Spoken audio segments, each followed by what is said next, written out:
राजाने महादेवाच्या पिंडीवर हात ठेवला। आलेल्या सगळ्या सवंगड्याने राजांच्या पिंडीवरती हात ठेवला।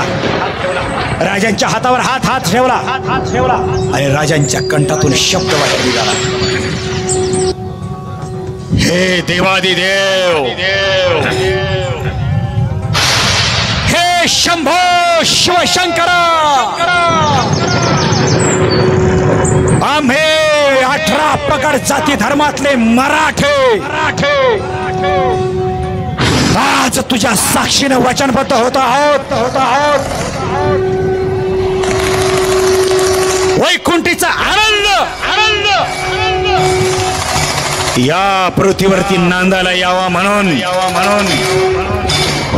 आज तुझ्या साक्षीने आणि आशीर्वादानं हातामध्ये तलवार घेतो आहोत आणि या चिमुकल्या आशीर्वादानं या चिमुकले मनगट गोमटे स्वराज्य उभा करते आहे। हे देवादिदेव शंभो शिवशंकरा, आपण आम्हास यश द्यावे।